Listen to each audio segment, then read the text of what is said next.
Gaius Octavius, Praetor 61 BCE. The father of Rome's first emperor, Gaius Octavius's life and career are shrouded in mist. However, what is clear is that he was a talented and popular senator who presented himself to the public with a well-received, old-fashioned dignity. In addition to his dignified bearing, ability to avoid controversies, and obvious skill for presenting himself favorably, Gaius Octavius enjoyed the not insignificant advantage of being wealthier than the majority of his peers. Octavius was able to parlay his wealth into a marriage with the noblewoman Atia, who was a niece of Gaius Julius Caesar. At this time, Caesar was one of the coming men in Roman politics, and he was in the process of resurrecting the old Marian faction as the new populares, with himself as the clear leader. Octavius was not merely a coattail rider, but he was a strong and influential ally who might have emerged as Caesar's right-hand man if things had played out a little differently.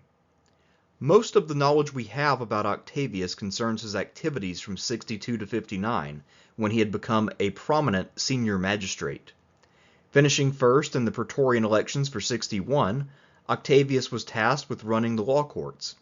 This proved to be the most difficult task that year, as Rome was still experiencing fallout from the Catilinarian conspiracy, although the greatest issue of the day was the return of Pompey from the east.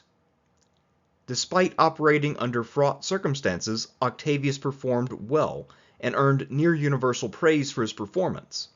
Unsurprisingly, the Senate turned to Octavius when Macedonia needed a new governor after the corrupt, incompetent, and militarily disastrous tenure of the ex-consul, Gaius Antonius Hybrida. As governor, Octavius made things right with the provincials before finishing the war against the Bessi. Hailed as Imperator on the field, Octavius fully expected to return to Rome, celebrate a triumph, and then run for the consulship in 58, thus directly succeeding his uncle-in-law. However, this was not to be. On his return journey, Octavius fell ill and died rather suddenly. Here I will examine Octavius's career, and I will argue that he had a far more significant impact on Octavian's rise and subsequent political evolution than is typically recognized by scholars of Augustus. From a certain perspective, Gaius Octavius was a new man. After all, no one, so far as we know, from his direct line of descent, had been a consul. It's perhaps even possible that no one in his direct line of descent had even been a senator. That being said, members of his broader family, or gens, actually had done a lot of things in Roman politics, and they had been doing so since the late 3rd century. We know that members of gens Octavia had joined the Senate as early as 230, a number of them fought as tribunes in the Second Punic War, and over time the gens had produced 5 consuls, including 3 who were alive and active in the lifetime of Gaius Octavius. So, for Gaius Octavius to think that he could simply enter Roman politics and go all the way to the top was not unreasonable at all. The name Octavius was recognizable because of those previously active consuls, and most voters would probably assume that he was closer related to them than he actually was. In terms of where this family drew its wealth and where it came from, it was effectively the first family of Velatrae. This is a city some 25 or so miles south of Rome, and so it is culturally very similar to Rome, and members of the family would have very easy access to and from. Octavius's father had actually not been much involved in politics, but rather he had been a banker. And the suspicion is that he had loaned money to a number of Roman senators, and so although he was not in office, he was one of those equestrian power brokers simply because people were indebted to him. The historian Velius Paterculus, when investigating the family of Octavian, says that the family was one of the more respected equestrian families of all, and that Gaius Octavius, father of the future emperor, was very wealthy and conducted his life in a blameless manner. And it's not too hard to be blameless when you have enough money to do what you need to do without having to cajole anyone for funds, take out loans, or do any of the other things that people like Caesar and others were forced to do. One thing you'll notice, by the way, is that because of the rise of Gaius Octavius's son, you might see statues of a young Augustus if you were to visit what is now called Velletri today. Like all members of gens Octavia, but probably to a greater extent, Gaius Octavius could count on his heritage at Velletri as a major electoral strength. After all, being only 25 miles away meant that the people here could and did march to Rome to vote for him in elections, and that might account for some of his strong showings when he ran for office.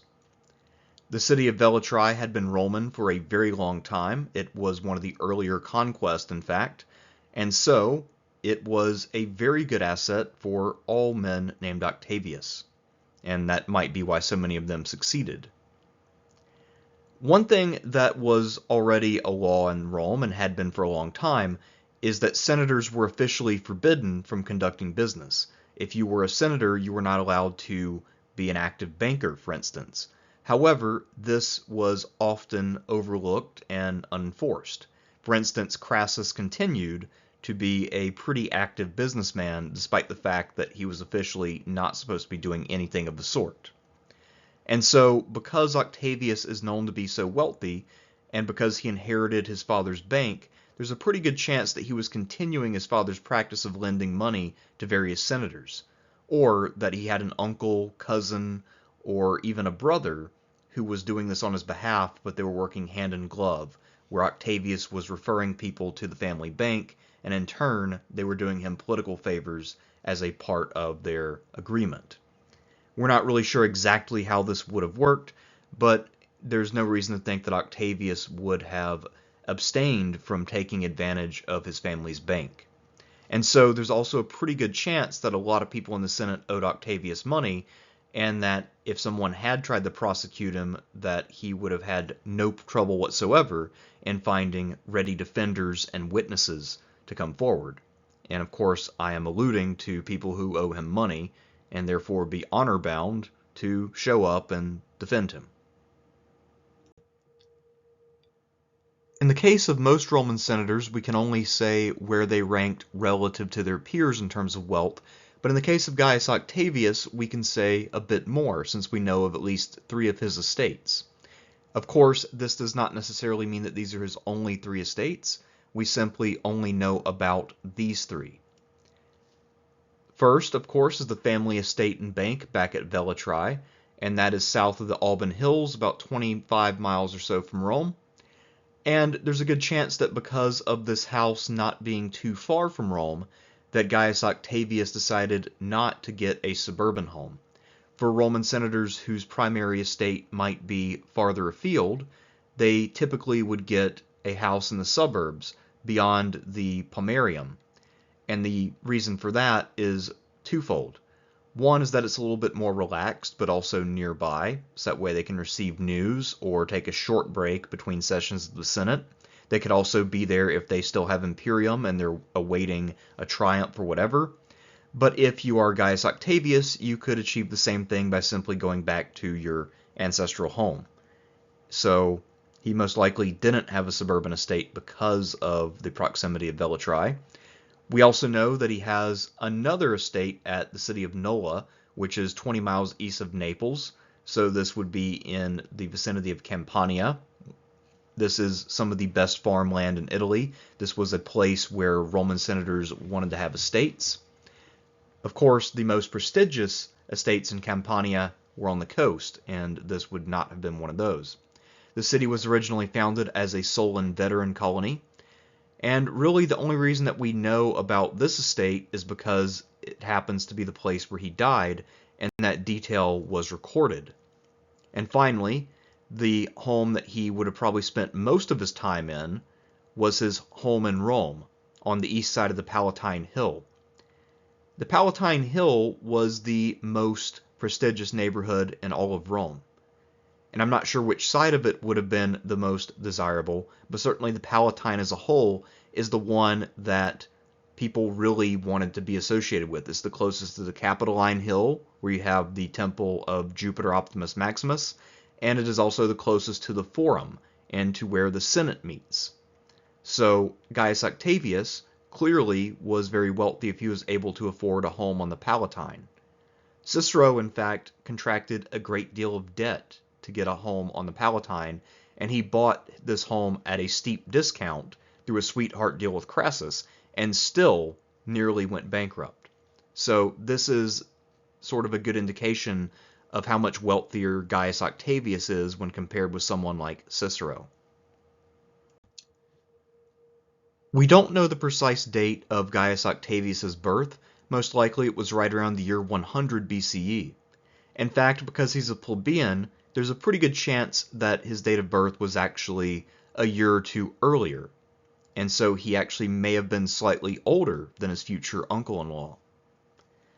His first marriage was to a woman named Ancaria, and we don't really know too much about her, although the leading guess at this point is that she was a daughter of Quintus Ancarius, who was a pro-Sulla senator who was slain by Marius in 87 BCE. This pairing of Octavius and Ancaria produced a daughter who is known to us as Octavia Major, Octavia the Elder, and we actually don't know very much about Octavia the Elder at all. She's not the more famous of the two daughters of Gaius Octavius. In the early 60s, and remember we're talking about years before the Common Era, so we're talking about 68 or so BCE, Octavius divorced Ancaria and remarried Attia, who was the daughter of Marcus Attius Balbus. And more significantly, Attia was, on her mother's side, the niece of Gaius Julius Caesar. And this means that Octavius from this point forward was politically closely connected with Caesar. In 66, Octavia Minor, the famous Octavia who married Mark Antony later, was born, and then a few years later, on September 23rd, 63 BCE, Gaius Octavius, better known as Octavian, was born. And so, this was the family life of Gaius Octavius, which was probably cut a little bit short by his own mortality, since he will die within a few years of his son's birth. We're not terribly well informed about Gaius Octavius's early career. We do know, however, that he eventually came to have a very positive reputation with his peers and a good deal of support from the people. And a good way to found such a reputation would be to do so at an early age when one was serving as effectively a staff officer. For instance, Julius Caesar famously won the grass crown as a young man fighting in an obscure conflict, and so that marked him out as someone who was valorous. It's pretty likely that Gaius Octavius did something similar, although probably not something that really stood out, since we don't hear anything about it, and we should not really doubt for a second that if he had won something like the grass crown, that Octavian would have really played this up later in his propaganda. The modern historian Adrian Goldsworthy estimates that, in all likelihood, Gaius Octavius was a contemporary of Gaius Tormius, and that they were in the same age cohort, meaning that the two of them became eligible for offices at the same time, and so they would have gone through the system together up until the point where Tormius got left behind. Interestingly enough, we actually know more about Tormius's early career simply because he had the dubious distinction of getting destroyed at one point by Spartacus. Goldsworthy estimates that the two men were both quaestor in the year 73, which of course would then grant Octavius membership into the Senate. Later on, he also thinks that Octavius and Tormius were colleagues again as plebeian aediles. For Tormius, this was a chance to make up for the fact that he had gotten draxed, and for Octavius, it was a chance to show off his best asset, his financial assets, and to use those assets to good effect by putting on games to keep people entertained and put his name out there. And it's worth mentioning, too, that the aedileship is not a mandatory office. but it is something that was very useful. And if you're as wealthy as Octavius, it would be foolish not to hold that office and use the opportunity to gain some love among the people. During the summer of 63, the elections were held to determine the consuls and praetors for 62. It's worth mentioning the timeline, just so you know that the Catilinarian conspiracy was not yet something that people knew about or were concerned about. In fact, the summer of 63 was a fairly peaceful time in the Roman world. The only real concern is what would happen when Pompey returned from the east. So this was about the most placid political atmosphere in which to have an election. And the voters apparently really looked to Gaius Octavius as one of their favorite men for the task of leading Rome into the future. Because during the Praetorian elections, he finished first in the voting. So for the 8 slots that were available, he took first place. And then he was joined by 7 other men, including his father-in-law, Marcus Aurelius Balbus. And yes, Octavius and his father-in-law were the same exact age. That was a fairly typical thing in Roman politics. That being said, there were other instances where men would actually marry their daughters off to men older than themselves. For instance, Julius Caesar married his daughter Julia off to Pompey, even though Pompey was 5 to 7 years older than Caesar. So this was a very typical thing in Roman politics. By this point, Octavius had also demonstrated that he had a real talent for avoiding controversies while also being close allies of controversial figures. During the Catilinarian conspiracy that fall, when Octavius is already praetor-elect, he seems to have stayed out of the debate. Or if he did enter the debate, it didn't make it into the pages of Sallust or the writings of Cicero. At any rate, we have no indication that Cato the Younger wanted to include Gaius Octavius in the Catilinarian ranks the way that he tried to include Caesar, and we also don't see any indication that Catulus, the grand old man of the Senate, wanted to roast Octavius alive the same way that he did Caesar. So, on a very basic level, Octavius seems to have had the ability to sort of align himself with controversial figures without any of it coming off on him. So this was a very good skill set to have, given how polarized and violent Roman politics were becoming. And one has to imagine that with those skills, Octavius was pretty well set up to handle the rough and tumble politics of the 50s. The praetors were assigned to various tasks, and Octavius drew what one might call the most favorable assignment, insofar as he would be the most prominent praetor in 62, since he would head up the courts that handled cases for Roman citizens. There were a number of people who were still being accused of being Catilinarians in the year 62. In fact, the decisive battle at Pistoria, where Catiline was defeated, didn't occur until early 62. And so, Gaius Octavius was forced to preside over the majority of the cases that would come out of the aftermath of the Catilinarian conspiracy. But for him as a politician, this meant lots and lots of exposure, which is exactly what he wanted. And in spite of operating in a challenging atmosphere where the stakes were high and people's lives were literally on the line, Octavius was able to conduct himself in a way that won near universal approval. So, in general, he tended to be lenient to most of the accused and had a soft spot for most of the people who, like him, were wealthy and well-connected. So this level of mercy played pretty well, especially since the public had been a bit alarmed by how quick Cicero was to arrest and execute men such as Lentulus Sura. So Octavius, by contrast, seemed to be quite reasonable, and he would still punish a few people who were obvious malefactors. In fact, the group that he decided to go after was a group that was currently very much out of favor, and those were the men who had won their status under Sulla. So Sulla's veterans had, for a long time, been known to engage in less than savory activity. and this had been confirmed in the eyes of the respectable portion of the Republic when many of them turned out to fight with Catiline. So if someone turned up and they were a Sullan veteran, there's a good chance that Octavius was harsh to them. And that would have played well politically because this group was currently out of favor. So in a way, Octavius was a smooth panderer, and that he found where the public's prejudice was, and he played it up to maximum effect.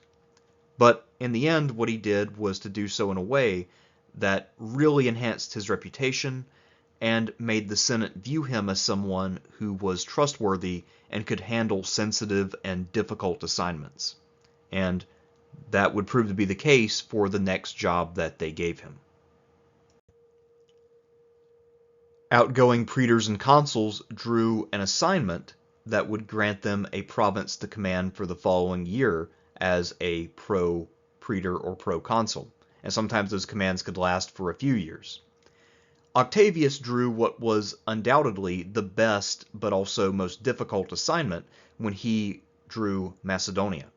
And when I say drew, typically this is supposed to be by the will of the gods, i.e. random chance, but my suspicion is that Gaius Octavius was chosen directly and on purpose by the Senate because they realized they had a real problem in Macedonia.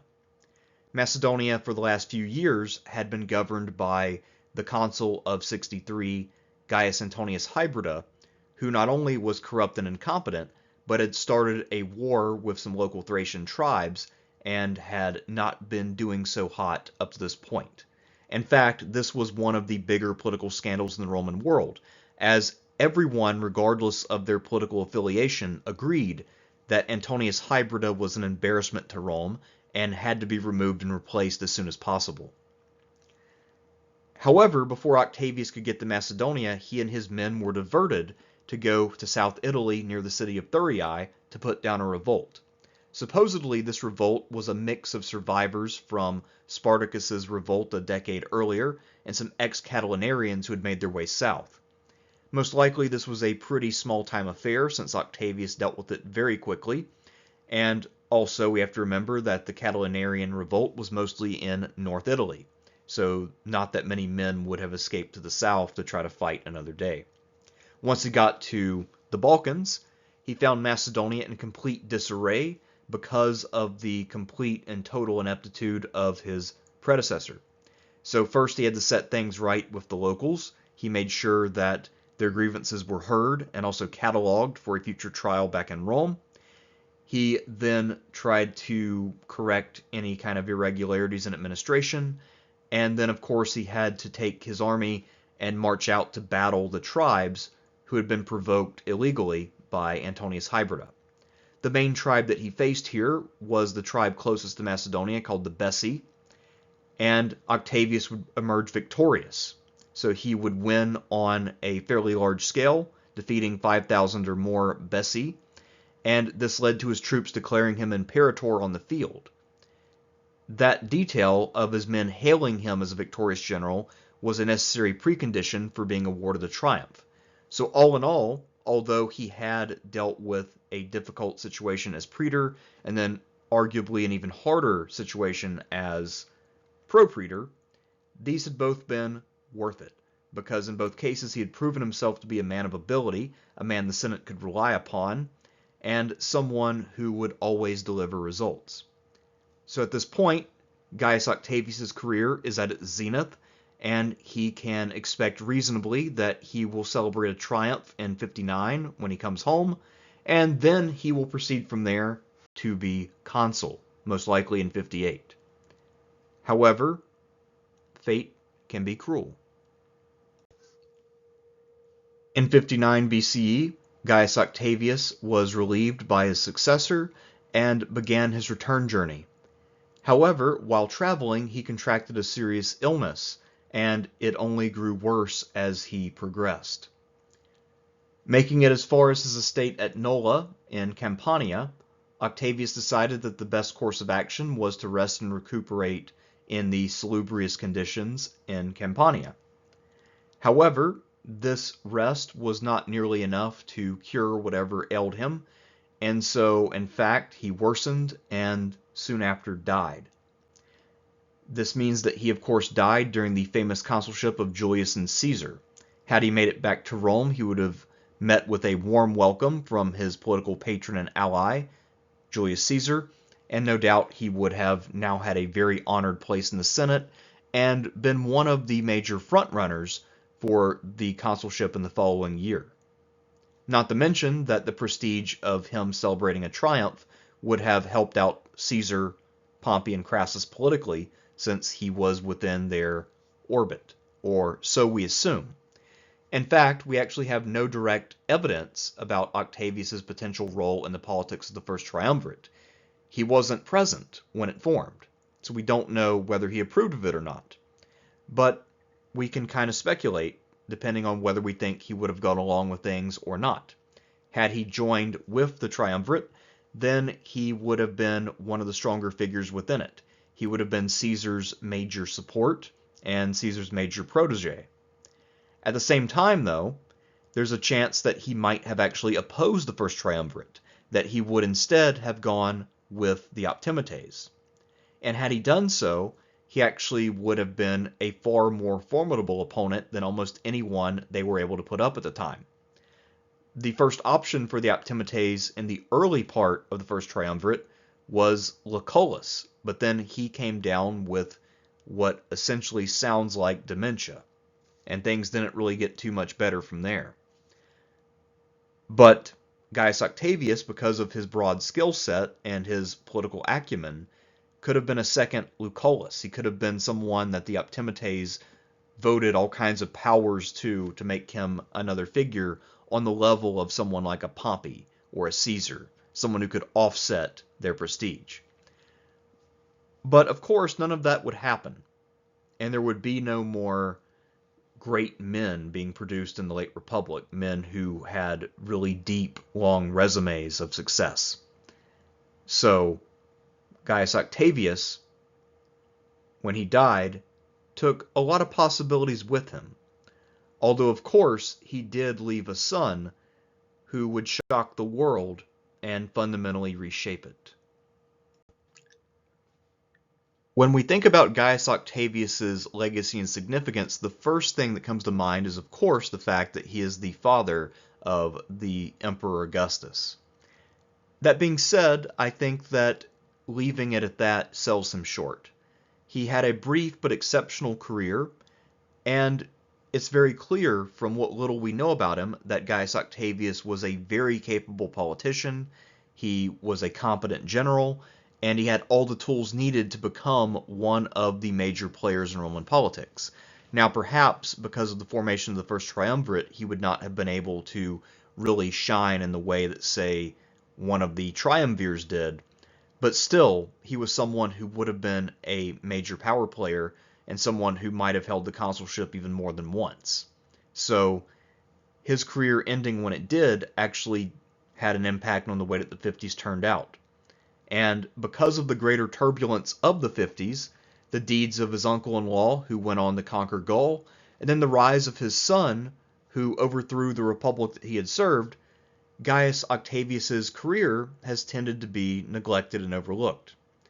It's also likely that Gaius Octavius was really not someone that Octavian decided to build up in his propaganda. So of course he wanted his father to come across positively, but by this point he had been adopted by a new father with an even greater legacy, that being Gaius Julius Caesar. So Octavian didn't have as much incentive to really lionize his birth father. All that being said, we have to remember that it was by no means a given that Caesar would name Octavian as his heir. So if he had distributed his will more evenly to a number of people or named someone else as his heir, that would not necessarily have doomed Octavian to complete obscurity. Most likely we wouldn't know who he is today, and he most likely would never become emperor, but he almost certainly would have still been a consul, maybe even a multiple-time consul, because he would have inherited a positive reputation from his father, name recognition, and very decent wealth. So Octavian, rather than emerging from pure obscurity and then being made into a major figure by Caesar, his adoptive father, posthumously, he actually was someone who was destined to have a great career from the outset. It was just made that much greater by the fact that he was adopted by Caesar. But even had that not happened, Octavian still would have been much, much better positioned than the vast majority of senators.